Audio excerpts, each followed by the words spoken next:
Hi friends, இன்றைக்கி நம்ம ஒரு இன்ட்ரெஸ்டிங்கான வீடியோ பார்க்க போகிறோம். என்னது அப்படின்னா, வீட்டிலே எப்படி மெனிக்யூர் பண்ணுறது, அதுவும் அவைலபிள் திங்ஸை வச்சு எப்படி சிம்பிளாக காஸ்ட் எஃபெக்டிவாக மெனிக்யூர் பண்ணுறதுன்னு தான் பார்க்க போகிறோம். ஸோ நம்ம மெனிக்யூர் ஸ்டார்ட் பண்ணுறதுக்கு முன்னாடி பேசிக்காக நம்ம நோட் பண்ண வேண்டிய விஷயம் என்ன அப்படின்னா, நம்ம நெயில்ஸில் நெயில் பாலிஷ் இருக்கக்கூடாது. ஸோ ரிமூவை வச்சு ரிமூவ் பண்ணிடுங்க. இப்போது ஒரு திக் டவலை வந்து இந்த மாதிரி ஃப்ளோரில் லே பண்ணிடுங்க. அது மேலே ஒரு பேசன் வச்சுக்கோங்க. இந்த பேசனில் நம்ம கை உள்ளே ஃபிட் ஆகிற மாதிரி பார்த்துக்கோங்க. இப்போ இதில் கைக்கு எதமான சுடு தண்ணி ஆட் பண்ணிக்கிறேன். இப்போ இதில் 1 டேபிள் ஸ்பூன் ஷாம்பு ஆட் பண்ணிக்கோங்க. நார்மலாக ஹேருக்கு யூஸ் பண்ணுற ஷாம்பு தான். இதோட சால்ட் கொஞ்சம் ஆட் பண்ணிக்கோங்க. இப்போ 1 டேபிள் ஸ்பூன் ஆஃப் வினிகர் இல்லை லெமன் ஜூஸ் ஆட் பண்ணிக்கோங்க. நல்லா மிக்ஸ் பண்ணி விட்டுக்கோங்க. நீங்கள் டெட்டால் யூஸ் பண்ணுறீங்க அப்படின்னா 2 to 3 drops ஆஃப் டெட்டாலும் யூஸ் பண்ணிக்கலாம். இப்போது நம்ம நெயில்ஸில் ஜென்டலாக வேஸ்லினை வச்சு நல்லா ஒரு மசாஜ் கொடுத்துக்க போகிறோம்.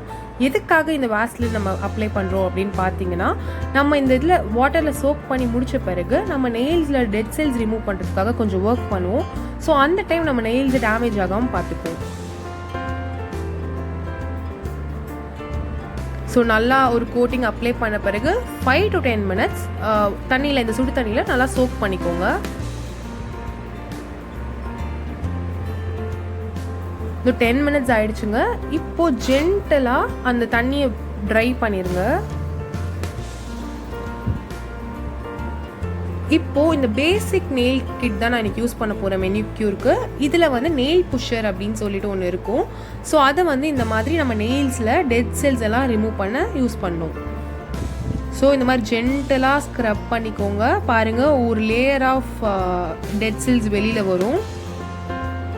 ரொம்பவே ஜென்டலாக பண்ணுங்கள். அண்ட் நீங்கள் வந்து அந்த டெட் செல்ஸை ரிமூவ் பண்ண பிறகு உங்களுக்கு ஒரு டெக்ஸ்சரே உங்களுக்கு டிஃப்ரெண்ட்டாக தெரியும். உங்களோட நெயில் டெக்ஸ்சரே இதே மாதிரி எல்லா நெயில்ஸ்க்கும் பண்ணிடுங்க.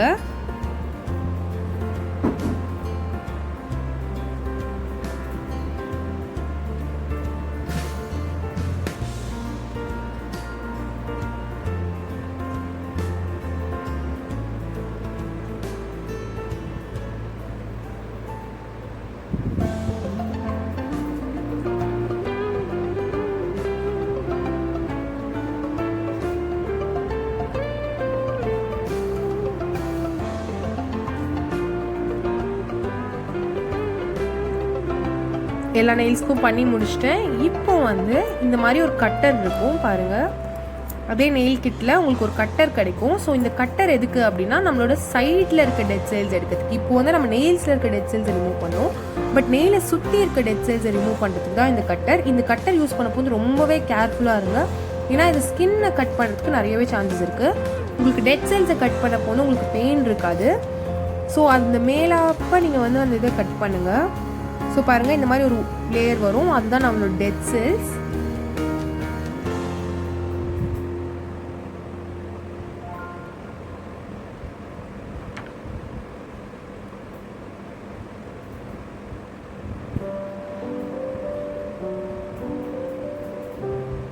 இதே மாதிரி எல்லா ஃபிங்கர்ஸில் இருக்க நெயில்ஸ் சுற்றி இருக்க டெட் செல்ஸையும் எடுத்துருங்க. இப்போது ஆரஞ்சு ஸ்டிக் அப்படின்னு சொல்லிட்டு இந்த மாதிரி ஒரு ஸ்டிக் இருக்கும். அதை வச்சு எல்லா நெயில்ஸ்குள்ளே இருக்க டர்ட்டையும் நம்ம க்ளீன் பண்ணிடலாம்.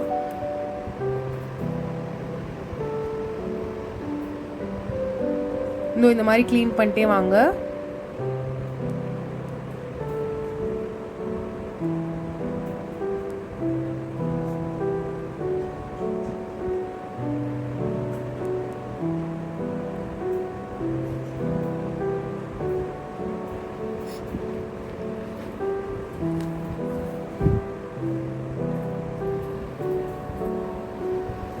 இப்போ என்ன பண்ணுறீங்க அப்படின்னா, நம்ம ஆல்ரெடி எடுத்து வச்சிருந்த அதே தண்ணியில் கொஞ்சம் கூட நான் ஷாம்பு ஆட் பண்ணிவிட்டு நல்லா மிக்ஸ் பண்ணி விடுறேன். நம்ம ஃபஸ்ட் சோக் பண்ண அதே வாட்டர் தான். அதில் கொஞ்சோண்டு எக்ஸ்ட்ராவாக ஷாம்பு மட்டும் ஆட் பண்ணி மறுபடியும் இதை என்ன பண்ண போகிறோன்னா, இன்னொரு லேயர் ஆஃப் வேஸ்லின் கோட் பண்ணிக்கோங்க. இந்த ஒர்க் முடித்த பிறகு அந்த வேஸ்லினோட ப்ரெசன்ஸ் அதில் இல்லாதனால இப்போ நான் மறுபடியும் ஒரு கோட்டிங் நெயில்ஸில் அப்ளை பண்ணியிருக்கேன். இப்போது ஒரு டூத் ப்ரஷ்ஷை வச்சு நல்லா ஸ்க்ரப் பண்ணுங்கள். வெறும் நெயில்ஸை மட்டும்தான் ஸ்க்ரப் பண்ணணும்னு அவசியம் இல்லை. உங்களோட ஃபுல் ஹேண்டை கூட நீங்கள் ஸ்க்ரப் பண்ணலாம். நல்லா ஸ்க்ரப் பண்ணுங்கள். நம்ம இந்த தண்ணியில் வந்து அந்த லெமன் ஷாம்பூ சால்ட்டெல்லாம் ஆட் பண்ணியிருக்கனால நம்ம டெட் செல்ஸ் அண்ட் இருக்க டர்ட் எல்லாமே வந்து க்ளீன் பண்ண ஹெல்ப் பண்ணும். ஸோ முடிஞ்ச அளவு நல்லா உங்களுக்கு பெயின் இல்லாமல் ஸ்க்ரப் பண்ணிக்கோங்க.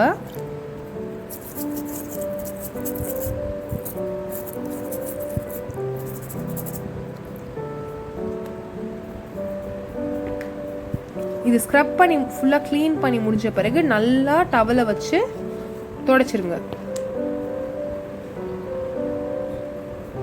உங்களுக்கு இப்போ ஒரு சாஃப்ட்னஸ் தெரியும் அந்த கையிலேயே. இப்போ என்ன பண்ணுறீங்க அப்படின்னா இந்த மாதிரி ஒரு ஷைனர் இருக்கும் உங்களோட நெயில் கிட்லேயே, அதை வச்சு நெயில்ஸ்க்கு நடுவில் நல்லா ஸ்க்ரப் பண்ணுங்கள். அது வந்து நல்லா இந்த மாதிரி தேய்ச்சி விடுங்க. உங்களுக்கு அந்த டைம் ஒரு லைட்டாக ஷைன், நீங்கள் எந்த அளவுக்கு தேய்க்கிறீங்களோ அந்த அளவுக்கு உங்களுக்கு ஷைன் வர ஸ்டார்ட் ஆகும்.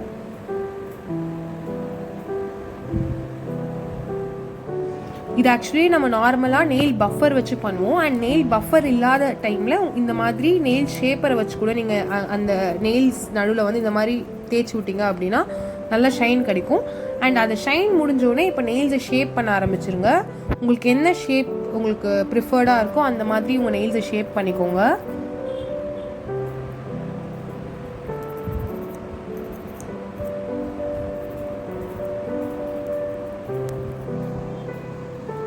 நான் ஷேப் பண்ணி முடிச்சிட்டேன். இப்போ தான் நம்ம ஃபைனல் டச்சுக்கு வந்துட்டோம். அதுவாது பேஸ் கோட். நம்ம எந்த நெயில் பாலிஷ் மெனிக்யூர் முடிச்ச பிறகும் சரி, நெயில் பாலிஷ் போடுறதுக்கு முன்னாடியும் சரி, பேஸ் கோட் போடாமல் அந்த ஒர்க்கை ஸ்டார்ட் பண்ணக்கூடாது. ஏன்னா பேஸ் கோட் வந்து ஒரு பர்ஃபெக்ட் டச்சு தரும்.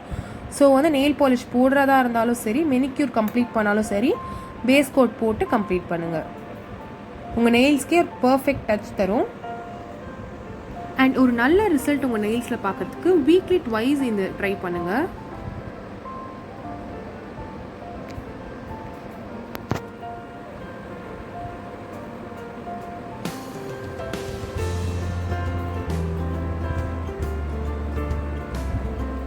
ஸோ நம்மளோட மெனிக்யூர் முடிஞ்சிடுச்சு. இதில் நீங்கள் பண்ணக்கூடாத விஷயம் அப்படின்னா பார்த்தீங்கன்னா, ரொம்ப நெயில்ஸில் ப்ரெஷர் கொடுக்காதீங்க மெனிக்யூர் பண்ண போகும்போது. ஏன்னா நெயில்ஸ் டேமேஜ் ஆகிறதுக்கு சான்சஸ் இருக்குது.